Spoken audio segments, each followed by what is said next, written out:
प्यारे परमेश्वर, इस अच्छे से समय के लिए आपको धन्यवाद देते हैं। इस सत्य वचन को हम पढ़ते वक्त आज भी इस सत्य के मार्ग में हमें चलाइए। यीशु मसीह के नाम से मांगते पिता, आमीन। निर्गमन अध्याय 1। इज़राइल के पुत्रों के नाम जो अपने अपने घराने को लेकर याकूब के साथ मिस्र देश में आए ये है: रूबेन, शिमोन, लेवी, यहूदा, इसाकार, जबूलून, बिन्यामीन, दान, नप्ताली, गाद और आशेर। और यूसुफ तो मिस्र में पहले ही आ चुका था। याकूब के निज वंश में जो उत्पन्न हुए वे सब 70 प्राणी थे। यूसुफ और उसके सब भाई और उस पीढ़ी के सब लोग मर मिटे, परंतु इज़राइल की संतान फूलने फलने लगी और वे लोग अत्यंत सामर्थी बनते चले गए और इतना अधिक बढ़ गए कि सारा देश उनसे भर गया। मिस्र में एक नया राजा गद्दी पर बैठा जो यूसुफ को नहीं जानता था। उसने अपनी प्रजा से कहा, देखो, इज़राइली हमसे गिनती और सामर्थ्य में अधिक बढ़ गए हैं, इसलिए आओ हम उनके साथ बुद्धिमानी से बर्ताव करें। कहीं ऐसा न हो कि जब वे बहुत बढ़ जाएं और यदि संग्राम का समय आ पड़े तो हमारे बैरियों से मिलकर हमसे लड़े और इस देश से निकल जाएं। इसलिए उन्होंने उन पर बेगारी कराने वालों को नियुक्त किया कि वे उन पर बार डाल डाल कर उनको दुख दिया करें। और उन्होंने फ़िरौन के लिए पीतोम और रामसेस नामक भंडार वाले नगरों को बनाया। पर ज्यों-ज्यों वे उनको दुख देते गए, त्यों-त्यों वे बढ़ते और फैलते चले गए। इसलिए वे इज़राइलियों से अत्यंत डर गए। तो भी मिस्रियों ने इज़राइलियों से कठोरता के साथ सेवा करवाई और उनके जीवन को गारे, ईंट और खेती के भांति भांति के काम की कठिन सेवा से दुखी कर डाला। जिस किसी काम में वे उनसे सेवा करवाते थे उसमें वे कठोरता का व्यवहार करते थे। शिप्रा और पुआ नामक 2 इब्री दाइयों को मिस्र के राजा ने आज्ञा दी, जब तुम इब्री स्त्रियों को बच्चा उत्पन्न होने के समय प्रसव के पत्थरों पर बैठी देखो, तब यदि बेटा हो तो उसे मार डालना और बेटी हो तो जीवित रहने देना। परंतु वे दाइयाँ परमेश्वर का भय मानती थी, इसलिए मिस्र के राजा की आज्ञा न मानकर लड़कों को भी जीवित छोड़ देती थी। तब मिस्र के राजा ने उनको बुलवाकर पूछा, तुम जो लड़कों को जीवित छोड़ देती हो तो ऐसा क्यों करती हो? दाइयों ने फ़िरौन को उत्तर दिया, इब्री स्त्रियाँ मिस्री स्त्रियों के समान नहीं हैं। वे ऐसी फुर्तीली है कि दाइयों के पहुँचने से पहले ही उनको बच्चा उत्पन्न हो जाता है। इसलिए परमेश्वर ने दाइयों के साथ भलाई की और वे लोग बढ़कर बहुत सामर्थी हो गए। इसलिए कि दाइयाँ परमेश्वर का भय मानती थी, उसने उनके घर बसाए। तब फ़िरौन ने अपनी सारी प्रजा के लोगों को आज्ञा दी, इब्रियों के जितने बेटे उत्पन्न हो उन सबों को तुम नील नदी में डाल देना और सब बेटियों को जीवित रहने देना। आमीन। निर्गमन अध्याय 2। लेवी के घराने के एक पुरुष ने एक लेवी वंश की स्त्री से विवाह कर लिया। वह स्त्री गर्भवती हुई और उसके एक पुत्र उत्पन्न हुआ, और यह देखकर कि यह बालक सुंदर है उसे 3 महीने तक छिपा रखा। जब वह उसे और छिपा न सकी तब उसके लिए सरकंडों की एक ठोकरी लेकर उस पर चिकनी मिट्टी और राल लगाई और उसमें बालक को रखकर नील नदी के किनारे कांसों के बीच छोड़ आई। उस बालक की बहन दूर खड़ी रही कि देखे उसका क्या हाल होगा। तब फ़िरौन की बेटी नहाने के लिए नदी के किनारे आई। उसकी सखियाँ नदी के किनारे किनारे टहलने लगी। तब उसने कांसों के बीच टोकरी को देखकर अपनी दासी को उसे ले आने के लिए भेजा। जब उसने उसे खोलकर देखा कि एक रोता हुआ बालक है, तब उसे तरस आया और उसने कहा, यह तो किसी इब्री का बालक होगा। तब बालक की बहन ने फ़िरौन की बेटी से कहा, क्या मैं जाकर इब्री स्त्रियों में से किसी दाई को तेरे पास बुला ले आऊँ, जो तेरे लिए बालक को दूध पिलाया करे? फ़िरौन की बेटी ने कहा, जा। तब लड़की जाकर बालक की माता को बुला ले आई। फिरौन की बेटी ने उससे कहा, तू इस बालक को ले जाकर मेरे लिए दूध पिलाया कर और मैं तुझे मजदूरी दूंगी। तब वह स्त्री बालक को ले जाकर दूध पिलाने लगी। जब बालक कुछ बड़ा हुआ तब वह उसे फिरौन की बेटी के पास ले गई और वह उसका बेटा ठहरा और उसने यह कहकर उसका नाम मूसा रखा, मैंने इसको जल से निकाला था। ऐसा हुआ कि जब मूसा जवान हुआ और बाहर अपने भाई बंधुओं के पास जाकर उनके दुखों पर दृष्टि करने लगा, तब उसने देखा कि एक मिस्री जन उसके एक इब्री भाई को मार रहा है।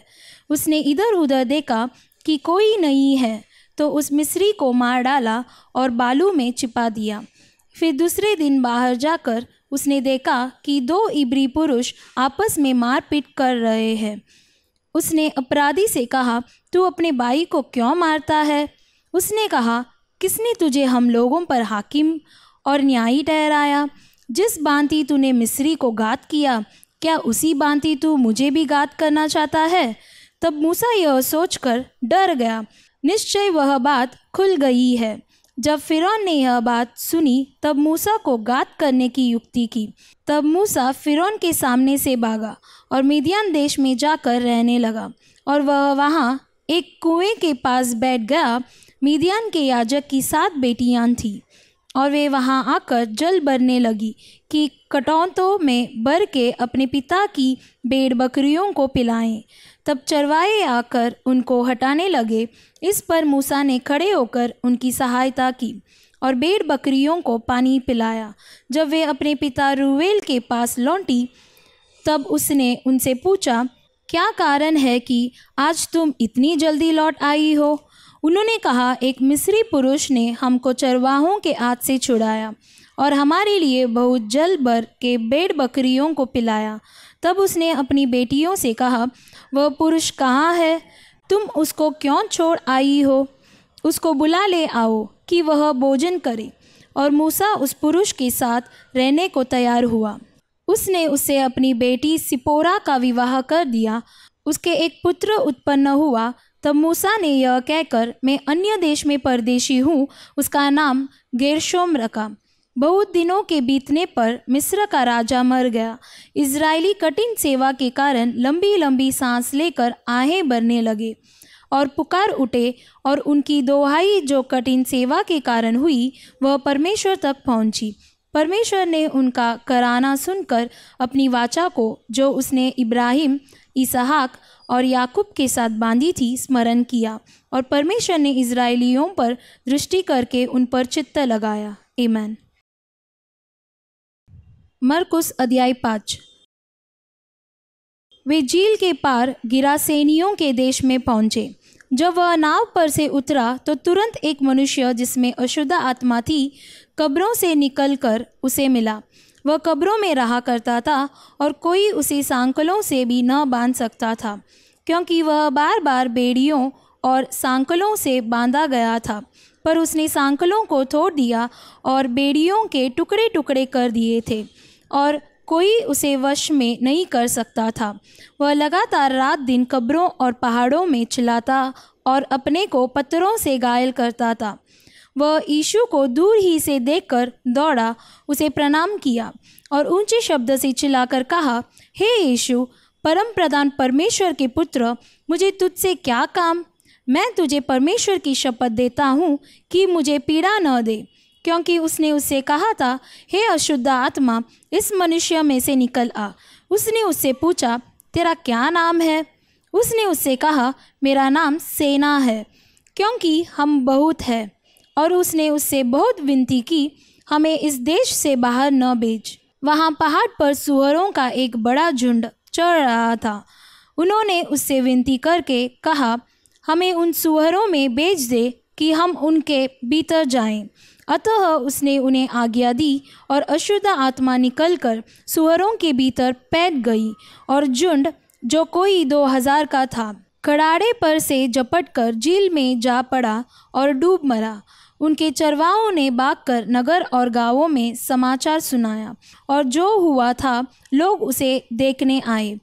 यीशु के पास आकर वे उसको जिसमें दुष्टात्माएं थी अर्थात जिसमें सेना समाई थी, कपड़े पहने और सचेत बैठ देखकर डर गए। देखने वालों ने उसका जिसमें दुष्टात्माएं थी और सुअरों का पूरा हाल उनको कह सुनाया। तब वे उसे विनती करके कहने लगे कि हमारी सीमा से चला जा। जब वह नाव पर चढ़ने लगा तो वह जिसमें पहले दुष्टात्माएं थी उससे विनती करने लगा, मुझे अपने साथ रहने दे। परंतु उसने उसे आज्ञा न दी और उससे कहा, अपने घर जाकर अपने लोगों को बता कि तुझ पर दया करके प्रभु ने तेरे लिए कैसे बड़े काम किए हैं। वह जाकर दिकापुलिस में इस बात का प्रचार करने लगा कि यीशु ने मेरे लिए कैसे बड़े काम किए, और सब लोग अचंभा करते थे। जब यीशु फिर नाव से पार गया तो एक बड़ी भीड़ उसके पास इकट्ठी हो गई। वह झील के किनारे ही था कि याईर नामक आराधनालय के सरदारों में से एक आया और उसे देखकर उसके पांवों पर गिरा और यह कहकर उससे बहुत विनती की, मेरी छोटी बेटी मरने पर है, तो आकर उस पर हाथ रख कि वह चंगी होकर जीवित रहे। तब वह उसके साथ चला और बड़ी भीड़ उसके पीछे हो ली, यहाँ तक कि लोग उस पर गिरे पड़ते थे। एक स्त्री थी जिसको 12 वर्ष से लघु बहने का रोग था। उसने बहुत वैद्यों से बड़ा दुख उठाया और अपना सब माल व्यय करने पर भी उसे कुछ लाभ न हुआ था, परंतु और भी रोगी हो गई थी।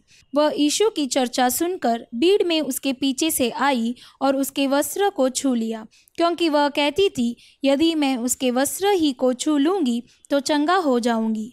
और तुरंत उसका लहू बहना बंद हो गया और उसने अपनी देह में जान लिया कि मैं उस बीमारी से अच्छी हो गई हूँ।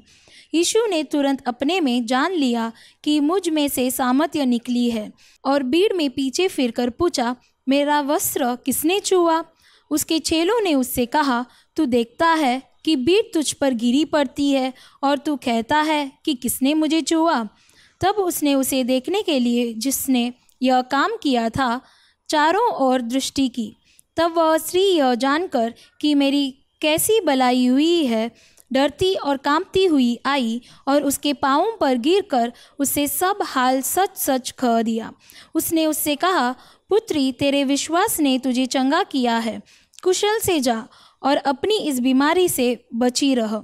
वह यह कह ही रहा था कि आराधनालय के सरदार के घर से लोगों ने आकर कहा, तेरी बेटी तो मर गई, अब गुरु को क्यों दुख देता है? जो बात वे कह रहे थे उसको यीशु ने अनसुनी करके आराधनालय के सरदार से कहा, मत डर, केवल विश्वास रख। और उसने पतरस और याकूब के भाई यूहन्ना को छोड़ अन्य किसी को अपने साथ आने न दिया। आराधनालय के सरदार के घर में पहुंचकर उसने लोगों को बहुत रोते और चिल्लाते देखा। तब उसने भीतर जाकर उनसे कहा, तुम क्यों हल्ला मचाते और रोते हो? लड़की मरी नहीं परंतु सो रही है। वे उसकी हंसी करने लगे, परंतु उसने सबको निकालकर लड़की के माता पिता और अपने साथियों के साथ भीतर जहाँ लड़की पड़ी थी गया और लड़की का हाथ पकड़कर उससे कहा, तलीता कुमी, जिसका अर्थ है, हे लड़की, मैं तुझसे कहता हूँ, उठ। और लड़की तुरंत उठकर चलने फिरने लगी, क्योंकि वह 12 वर्ष की थी। इस पर लोग बहुत चकित हो गए। फिर उसने उन्हें चिताकर आज्ञा दी कि यह बात कोई जानने न पाए और कहा, इससे कुछ खाने को दो। आमीन।